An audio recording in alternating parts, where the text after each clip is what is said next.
नमस्कार एमपी अब तक आप देख रहे हैं और आपके साथ मैं हूं पुनीत। चलिए खबरों की करेंगे शुरुआत और सबसे पहले बात करेंगे इंदौर में आयोजित होने वाले ग्लोबल इन्वेस्टर समिट की।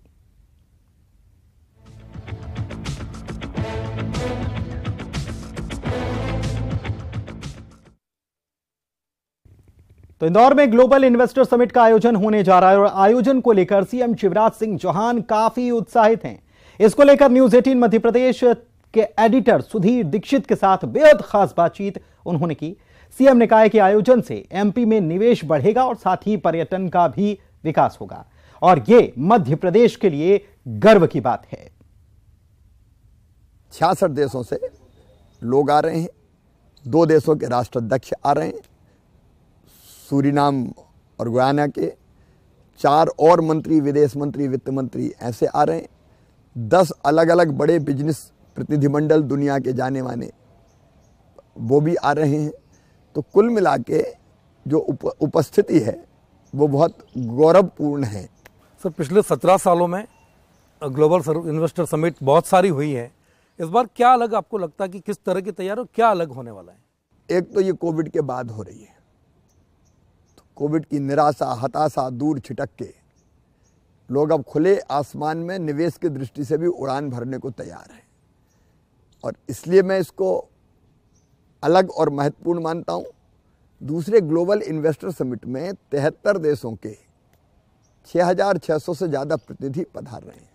70 प्रमुख औद्योगिक घराने आ रहे हैं, 450 विशिष्ट उद्योगपति आ रहे हैं, 3000 अलग अलग उद्योगों के प्रतिनिधि आ रहे हैं। 10 हमारे पार्टनर कंट्री बने, 10 देश पार्टनर कंट्री है इस आयोजन में। अलग अलग राजदूत, एम्बेसडर्स, कौंसल जनरल 29 देशों के वो आ रहे हैं। तो इस बार तो अद्भुत उत्साह है।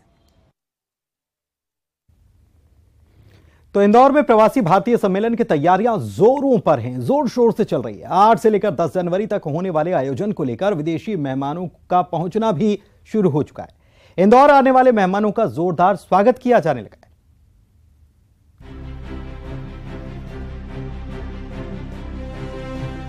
प्रदेश में पहली बार 8 से 10 जनवरी तक प्रवासी सम्मेलन का आयोजन किया जा रहा है। इस सम्मेलन में देश विदेश से लोगों ने पहुंचना शुरू कर दिया है। तो वहीं प्रवासी सम्मेलन में शामिल होने के लिए आ रहे मेहमानों का पधारो मारे घर अभियान के तहत इंदौर एयरपोर्ट पर जोरदार स्वागत किया गया। मेहमानों को मालवी पगड़ी और फूलों की माला पहनाई गई, तो वहीं मेहमान नवाजी से वो अभिभूत दिखाई दिए। बहुत वार्म वेलकम हुआ है और मतलब हम जितने आशा करते थे उससे बहुत ज्यादा। So very very thankful to all the people of Indore for this lovely warm welcome to us प्रवासीज। यू नो कि आप लोग प्रवासियों को इतना प्यार करते हो, हमें पता नहीं था। So thank you so much. आया इंडिया बहुत बार, लेकिन इंदौर पहले बार आई है। बहुत ब्यूटीफुल है, अच्छा है। हाँ, लोग भी बहुत अच्छे हैं। या हम नहीं सोचते थे आप हमारे स्वागत ऐसे करेंगे। देखिए, हमारे इंदौर के लिए तो एक बड़े सौभाग्य की बात है कि जो विदेश के जो हमारे मेहमान, हमारे परिवार के लोग आज हमसे यहाँ इंदौर में आ रहे हैं, तो उनका स्वागत आज चावड़ा जी के नेतृत्व में, मधु भैया के नेतृत्व में हमने एयरपोर्ट पर किया। उधर इंदौर में प्रवासी भारतीय सम्मेलन को लेकर उत्साह है। पूरा इंदौर मोदी में नजर आ रहा है। पीएम मोदी के कटआउट एयरपोर्ट से आयोजन स्थल तक लगाए गए हैं। पीएम मोदी कार्यक्रम में 9 जनवरी को शिरकत करेंगे। और इधर भोपाल में आयोजित वाटर विजन 2047 संपन्न हो गया। इस बैठक में जल संरक्षण पर मंथन किया गया। केंद्रीय मंत्री गजेंद्र सिंह शेखावत का कहना था कि फिलहाल चिंता जैसी कोई बात नहीं है, लेकिन इसे लेकर रणनीति तैयार करने की जरूरत है। भोपाल में वाटर विजन 2047 को लेकर मंथन हुआ। बैठक में केंद्रीय जल शक्ति मंत्री गजेंद्र सिंह शेखावत, साथ ही महाराष्ट्र के डिप्टी सीएम देवेंद्र फडणवीस भी मौजूद रहे। भविष्य की चुनौतियों से निपटने को लेकर राज्यों के मंत्रियों के साथ मंथन हुआ। तो वहीं केन बेतवा प्रोजेक्ट को लेकर केंद्रीय मंत्री का कहना था कि जल्द इस पर काम शुरू होगा। देखिए, केन बेतवा की खुशखबरी ऑलरेडी हो चुकी है। भारत सरकार उसमें दोनों राज्यों के साथ में एमओयू कर चुकी है। हमने स्टैट्यूटरी क्लियरेंसेस के लिए जो आवश्यकताएं हैं, जो एनवायरमेंट क्लियरेंस के लिए जो पैसा जमा कराना है, जो फॉरेस्ट क्लियरेंस के लिए जो जमा कराना है, जो वाइल्ड लाइफ क्लियरेंस के लिए जो जमा कराना है, वो कराया है। प्रक्रिया चल रही है। जैसे ही स्टैट्यूटरी क्लियरेंसेस पूरी हो जाएंगे उसके बाद में आगे इस पर कंस्ट्रक्शन का। वहीं बैठक में महाराष्ट्र के डिप्टी सीएम देवेंद्र फडणवीस ने वाटर रिचार्ज को लेकर बनने वाली योजना की जानकारी दी। उनका कहना था कि इस योजना से एमपी को भी बड़ा फायदा होगा।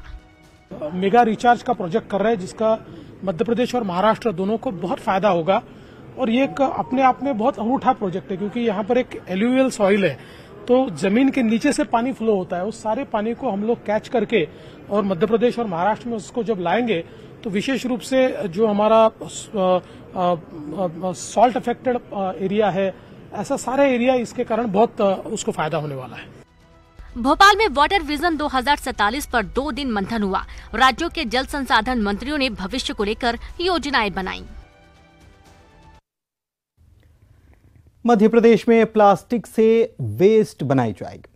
इसके लिए भारत सरकार के जल शक्ति मंत्रालय और मध्य प्रदेश के पंचायत विभाग के बीच एमओयू हुआ है। मंत्रालय की सचिव विनी महाजन और जिला पंचायत सीईओ ऋतुराज सिंह ने एमओयू पर हस्ताक्षर किए। जिला पंचायत दफ्तर में आयोजित कार्यक्रम में वेस्ट प्लास्टिक पदार्थ के उपयोग के लिए सहमति बनी है।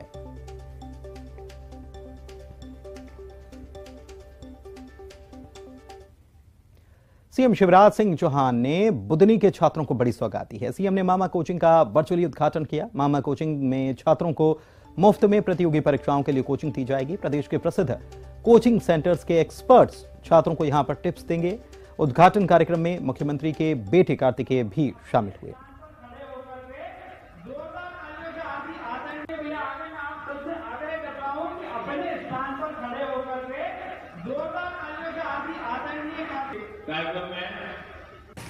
नई आगे की प्लानिंग करें और इसके साथ साथ अगर माननीय मुख्यमंत्री जी के प्रति धन्यवाद व्यक्त करना है तो जो अपने प्यारे से सुंदर से घर में अगर भगवान को कोई कोना देंगे तो उस कोने में बैठकर माननीय मुख्यमंत्री जी के लिए एक प्रार्थना जरूर कर देना।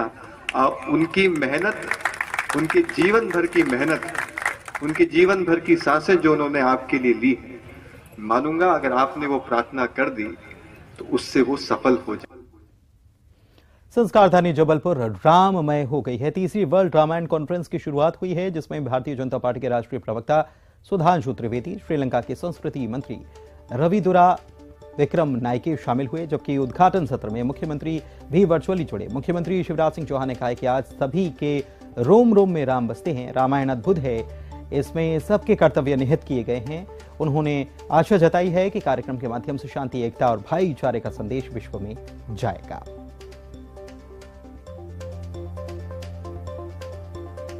संस्कृति नहीं, विश्व में श्रेष्ठतम मानव मूल्यों के प्रतीक भगवान श्री राम, जिन्होंने पूरी दुनिया को, सिर्फ भारत को ही नहीं पूरी दुनिया को वो आदर्श दिए हैं जिनसे प्रेरणा लेकर मनुष्य अपने को उन्नत और संस्कारित कर सकता है। मानी हुई बात है।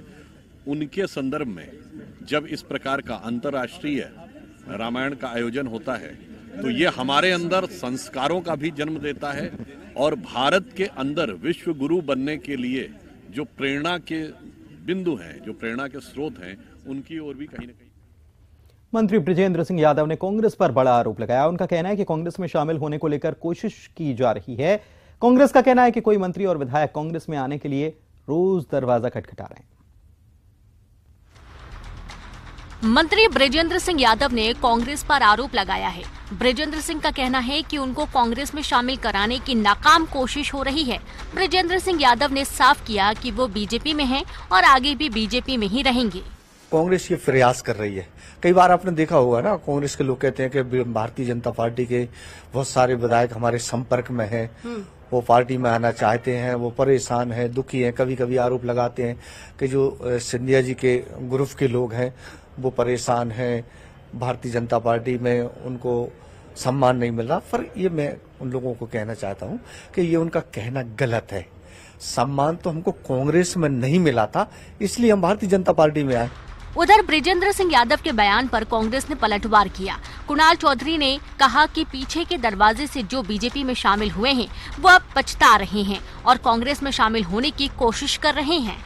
दिन में तारे इन्हें नजर आ रहे हैं, जो बीजेपी में जाके पछता रहे हैं और रोज कांग्रेस का दरवाजा खटखटा रहे हैं और इधर उधर की बातें कर रहे हैं। जनता जवाब देने बैठी है, इन्हें परिस्थितियां मालूम है, ना बीजेपी में सम्मान मिल रहा है और ना तो इनके काम हो रहे हैं। और जनता पूछ रही है कि 200 रुपए बिजली के बिल का क्या हुआ, 2100 रुपए मिट्टी खरीदने का क्या हुआ, वो बेटियों की शादी के 48,000 से बढ़ने का क्या हुआ, वो गरीब की पेंशन का क्या हुआ, वो किसान कर्जा माफी को क्यों रुकवाया। जनता इनसे जवाब मांग रही है, बिजली पानी की स्थिति क्या है और जनता सबक सिखाने बैठी है।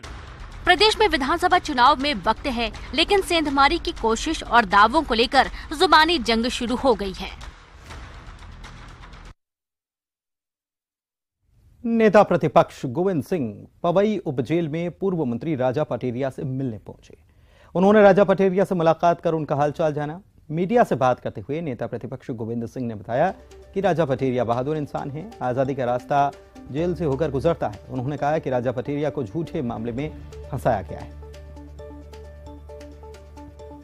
राजा पटेरिया बहादुर आदमी है, आजादी का रास्ता जेल के फाटक से निकलता है।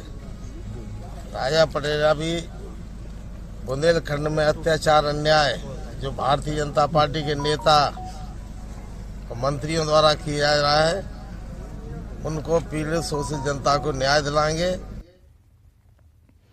बैतूल में 14 साल की नाबालिग के साथ दुष्कर्म के मामले में अब सियासत करमाई हुई है। मामले के मुख्य आरोपी रमेश गुल्हाने की गिरफ्तारी हो चुकी है, लेकिन अब कांग्रेस इस मुद्दे को लेकर सड़क पर उतर आई है। महिला कांग्रेस की राष्ट्रीय अध्यक्ष नेटा डिसूजा और प्रदेश अध्यक्ष विभा पटेल बैतूल पहुंची और सैकड़ों महिलाओं को लेकर जन आक्रोश रैली निकाली।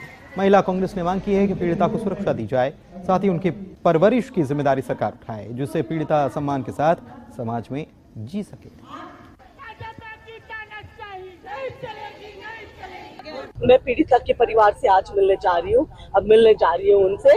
हमारी मांग रहेगी कि इस बच्ची का ध्यान रखा जाए, इस बच्ची को सुरक्षा मिले और इस बच्ची के पूरे परवरिश से लेके, ताकि ये जो हुआ है उस पे ये उनके जीवन में एक काला वो बन के ना रहे, धब्बा बन के ना रहे। हमारी मांग रहेगी कि इस परिवार को पूरा सुरक्षा मिले। खंडवा के सांसद ज्ञानेश्वर पाटिल ने खेल महोत्सव के आयोजन के लिए एक प्रेस कॉन्फ्रेंस रखी थी। इस दौरान जब उनसे भारत के राष्ट्रीय खेल को लेकर सवाल कर दिया गया तो बड़ा गोलमोल सा जवाब उनका नजर आया। कभी कबड्डी कभी क्रिकेट को वो राष्ट्रीय खेल बताने लगे। हालांकि खंडवा विधायक देवेंद्र वर्मा ने कई बार उनकी गलती सुधारने की कोशिश की, लेकिन सांसद समझ नहीं पाए। वो राष्ट्रीय खेल के सवाल में उलझ गए। सांसद महोदय का ये वीडियो सोशल मीडिया पर वायरल हो रहा है, सुनिए जरा।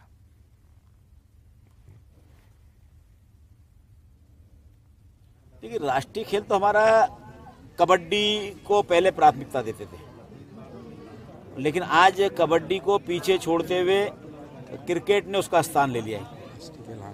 और हॉकी भी कभी हमारा राष्ट्रीय खेल हुआ करता था, लेकिन आज धीरे धीरे जो है कि कबड्डी को जो है कि बहुत कम लोग सराहते, हॉकी को कम लोग सराहते।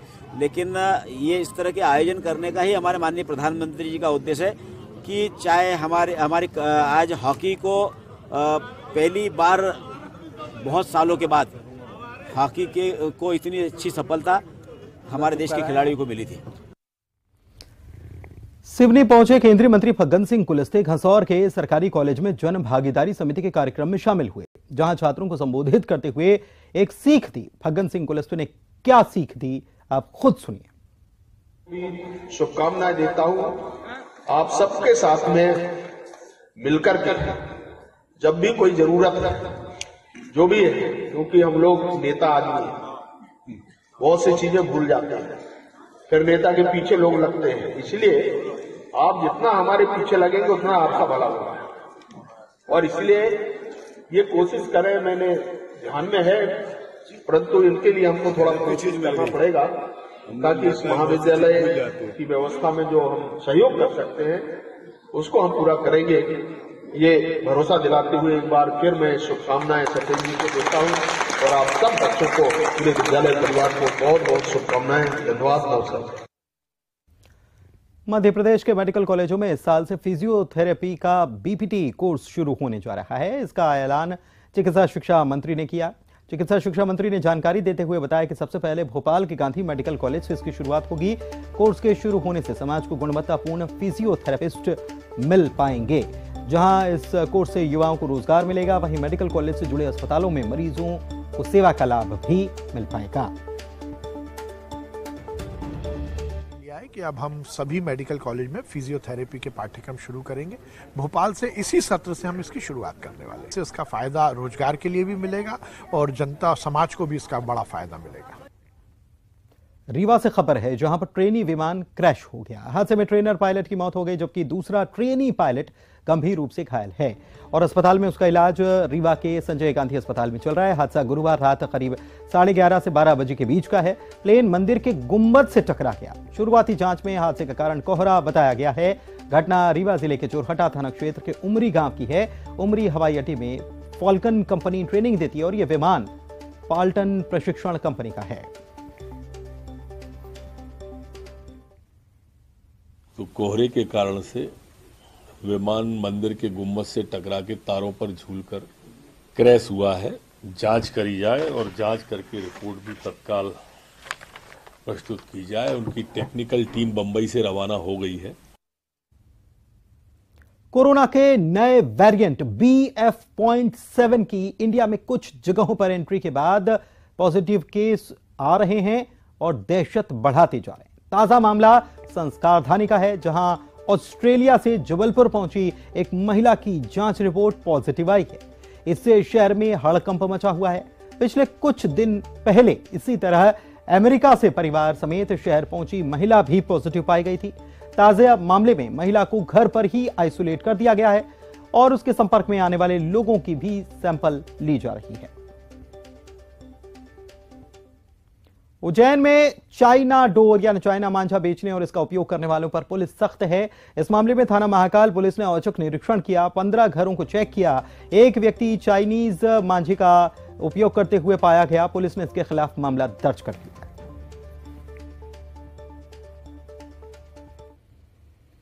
मुख्यमंत्री ने ट्वीट के जरिए डिंडौरी जिले के जल्दा मुंडिया ग्रामवासियों की पहल की तारीफ की है, जिसको लेकर ग्रामीण खुश हैं। ग्रामवासियों ने मुख्यमंत्री के प्रति आभार जताते हुए धन्यवाद ज्ञापित किया है। मुंडिया ग्राम के ग्रामीणों ने गांव को नशा मुक्त बनाने के लिए पेसा एक्ट के तहत सर्वसम्मति से प्रस्ताव पारित किया है। इंदौर के देवी अहिल्या विश्वविद्यालय के एक छात्र ने इतिहास रच दिया। यहां के छात्र साहिल अली को नीदरलैंड की IT कंपनी ने जॉब का ऑफर देते हुए सालाना 1.13 करोड़ का पैकेज दिया है। साहिल फिलहाल IIPS से MTech कर रहे हैं। DAVV के छात्र को मिले इस बड़े पैकेज को लेकर यूनिवर्सिटी में खुशी और उत्साह है। कुलपति रेणु जैन ने बताया कि विश्वविद्यालय में इस बार 100 से अधिक कंपनियां प्लेसमेंट में शामिल हुई और 1350 से अधिक छात्रों को जॉब ऑफर हुए। की बात यह है कि हमारी यूनिवर्सिटी में प्लेसमेंट्स इन जनरल बहुत अच्छे चल रहे हैं और पहली बार हमारी यूनिवर्सिटी में ये जो एक बच्चा है जिसको हम आपको मिलवाएंगे और उसको पहली बार 1,13,00,000 का ये ऑफर उसको पैकेज मिला हुआ है। शुरुआत में मुझे 46 लाख का ऑफर हुआ था पैकेज एंड अब जो हुआ है वो आपने देखा ही। तैयारी जो थी basically I started early in my first year only, so that was a cumulative effort that added up over the years and result is in front of us। और आइए अब देखते हैं 25 सेकंड में खबरें। बुधनी के छात्र छात्राओं को मामा कोचिंग की सौगात सीएम शिवराज ने वर्चुअली किया उद्घाटन। प्रतियोगी परीक्षाओं के लिए मुफ्त में मिलेगी कोचिंग। नशा मुक्ति की पहल के लिए ग्रामीणों की सीएम ने की तारीफ। शराब बनाने और पीने पर 1000 का जुर्माना। शराब बनाने और पीने पर 1000 का जुर्माना का प्रावधान। प्रदेश के सभी मेडिकल कॉलेजों में इसी साल से शुरू होगा फिजियोथेरेपी का PPT कोर्स। चिकित्सा शिक्षा मंत्री ने दी जानकारी का कोर्स शुरू होने से मिलेगी गुणवत्तापूर्ण फिजियोथेरेपी। प्रवासी सम्मेलन के लिए इंदौर तैयार। मेहमानों के आने का सिलसिला शुरू। एयरपोर्ट पर मेहमानों का जोरदार स्वागत। उज्जैन में चाइनीज मांझा बेचने वाले आरोपियों के घर चला बुलडोजर। अब तक 6 दुकानदारों पर मामला दर्ज। ड्रोन से रखी जारी नजर। उज्जैन में चाइनीज मांझे ने किया युवक को घायल। गले पर लगा कट। युवक का निजी अस्पताल में इलाज जारी। रीवा में ट्रेनिंग के दौरान प्लेन हुआ क्रैश। मंदिर के गुम्बद से टकराया विमान। पायलट की इलाज के दौरान मौत। ट्रेनी गंभीर रूप से घायल। भोपाल में यूट्यूबर के घर के बाहर तलवार से हमला करने वाला बदमाश गिरफ्तार। घर के दरवाजे पर तलवार मारने का हुआ था वीडियो वायरल। पतिया में 4 जनवरी को बग्गा खाने में दुकान की दीवार ढहने से 3 लोग घायल। घटना के विरोध में कांग्रेस ने दिया धरना। दोषियों पर कार्रवाई की मांग। गुना में धूमधाम से मनाया गया कुत्ते का जन्मदिन। कुत्ते के जन्मदिन पर कटा केक, मालिक बच्चों की तरह करता है प्यार। राजगढ़ में बैंक कर्मी ने की खुदकुशी, मौके से सुसाइड नोट बरामद, तफ्तीश में जुटी पुलिस। बैतूल में 14 साल की नाबालिग के दुष्कर्म के मामले में सियासत आरोपी बीजेपी नेता जेल में बंद। मामले को लेकर सड़क पर उतरे कांग्रेस के कार्यकर्ता। बुरहानपुर के गणपति नाका इलाके में काम करने के दौरान महिला की मौत। धागा बनाने वाले पावरलूम में दुपट्टा फंसने से महिला की गई जान। पुलिस ने मामला किया दर्ज। कटनी में वन विभाग की फेंसिंग में फंसा तेंदुआ। तेंदुए का किया गया रेस्क्यू, बांधवगढ़ के जंगल में छोड़ा गया तेंदुआ।